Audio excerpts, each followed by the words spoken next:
Folk jewelry is one of the most important types of the Kazakh applied art.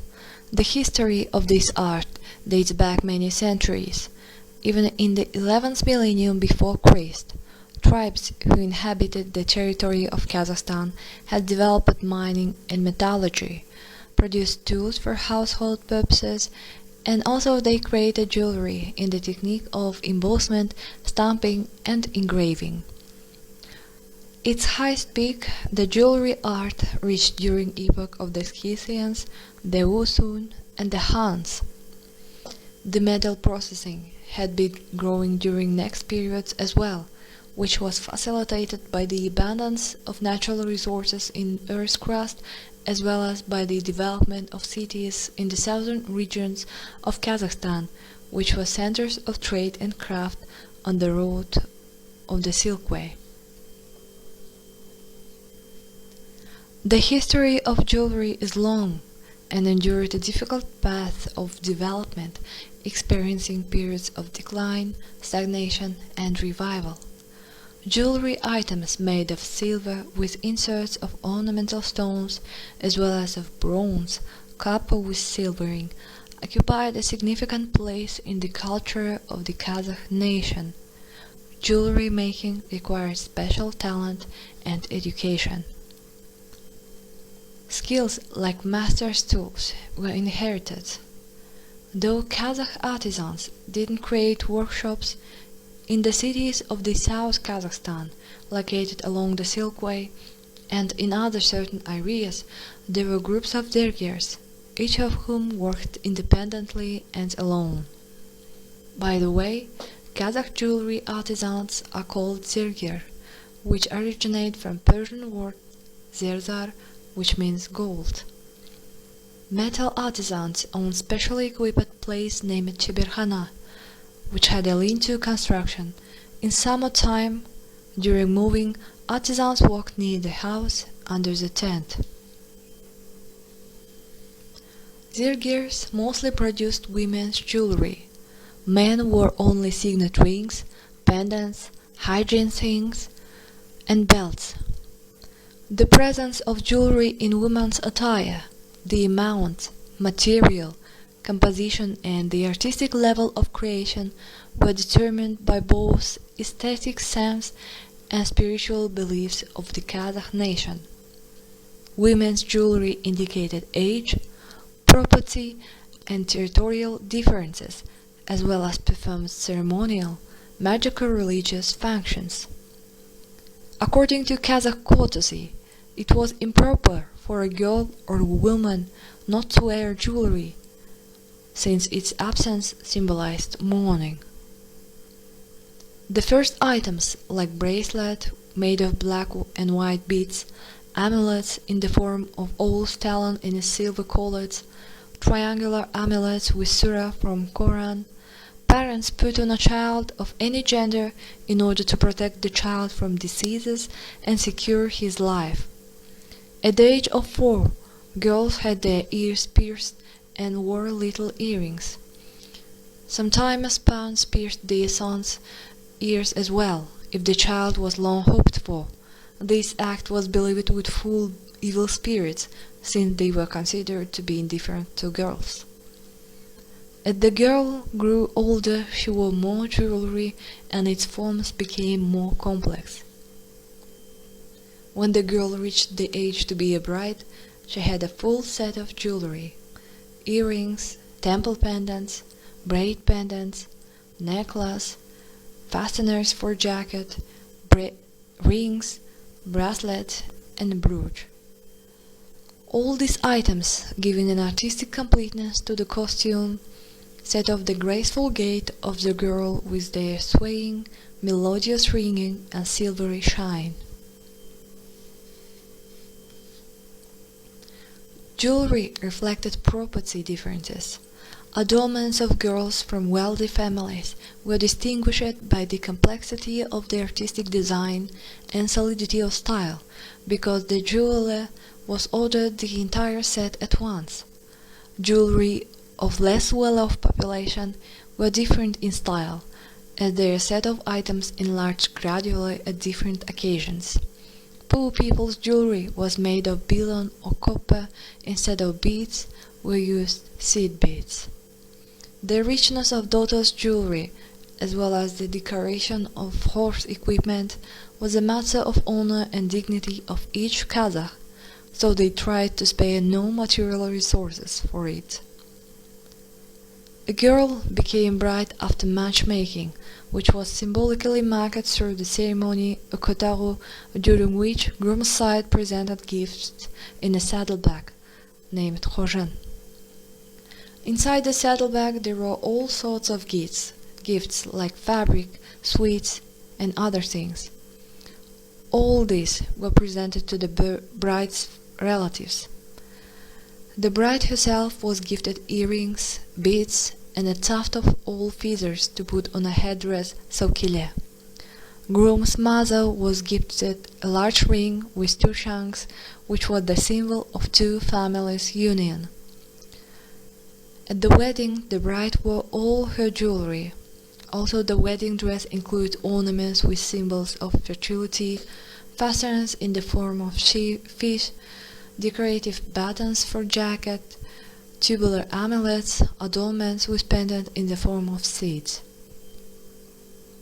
The bride's jewelry was designed to protect her from the evil eye and malicious gossip, and at the same time they had to impress people with its brilliance and beauty. The amount and the weight of adornments hardly let the bride stay on the ground, so she was held on both sides by the older daughters-in-law. This tradition still remains. Kazakh women always had to wear rings, otherwise food cooked by her would be considered unclean or touched by the evil spirits. According to tradition, all jewelry was removed from the deceased, except for earrings, which according to the worldview of Kazakh people would prevent entering snakes into the ears. In general, Kazakh jewelry is distinguished by a wide variety of categories, types and subtypes.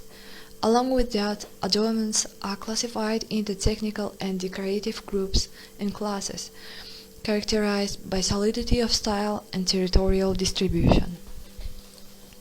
Jewelry of West Kazakhstan represents unique style and originality. Special features are largeness of geometrical forms and thickness, completeness of the image. The jewelry of this group does not break the integrity of item at any close-up view. Brass ornaments were designed to cover the whole part of body. Rings covered wrists. The decor was made using a combined embossing method, which gives a clear outline to a low relief pattern. Precious and semi-precious stones highlighted nobility of the metal. Rubies, sapphires, emeralds, corals, turquoise, carnelian was the most favorite stone of Zirgers due to its healing and protective properties, and because Prophet Muhammad wore this gemstone. The most popular patterns were granular triangle, rhombus, ellipse, stars, zigzag, and other geometrical elements. Adornments made in North Kazakhstan were distinguished by the amount of forms, shape elongation, the abundance of pendants, which gave the jewelry of this area a peculiar magnificence. Artisans of the northern Kazakhstan used techniques like open-work filigree, granulation, and niello. In jewelry of this region were used plenty of pendants in the form of coins. In central and eastern Kazakhstan, there is a dominance of jewelry, which were crafted in embossment and engraving techniques. The expressiveness of jewelry was achieved due to the complex design of the ornaments and compactness of forms. The South Kazakhstan is distinguished by carving technique, blue enamel, and polychrome, which is the practice of decorating jewelry in a variety of colors. In contrast to jewelry of the northern Kazakhstan, adornments of the southern Kazakhstan are characterized by richness of colors. The polychrome is the main feature of jewelry in this region. As it can be understood, Jewelry art itself, zirgers, and each item had significant meaning and symbolism in the Kazakh culture. The main function of adornments was its protective power. Thus, people decorated children's cradles and beds with amulets in the form of owl's talon or koyak. Such amulet was hung on a wall carpet to skiers so it would protect the house. The ring in the form of bird's beak, kostumsok, was usually gifted to a man who was going to a military campaign so that he would return to his native place safe and sound. Special attention needs to be paid to the breast jewel, named wingajek, which usually was designed in 2 or 3 branches. This jewel was worn by married women and was meant to protect their maternal milk and breast. Shashbao, decoration for plates, sholpa, temple pendants. These jewels enhanced the length and thickness of hair. The adornments would produce a melodious sound during walk which emphasized the graciousness and good manners of a girl. Additionally, it was believed to protect girls from the evil spirits. Bracelets were designed in different styles and delicately emphasized the beauty of hand. It should be noted that the main material for creating such works of art was silver. As a shimmering hue, the color silver and the metal silver were linked to the moon, and Kazakh jewelers used silver because it is an easily workable and malleable metal, and additionally, people knew about its therapeutic properties. Decorative applied art represents the worldview of Kazakh people, and jewelry art is one of the best ways to gain information about the culture of the nation, its values and lifestyle. From this short video you can understand that the history of jewelry art of the Kazakhstan dates back many centuries. It contains sacred wisdom of elder generation, preserves its own cultural features and meaning. Nowadays, Kazakh people are more interested in traditional jewelry, which marks another period of development in the history of the art.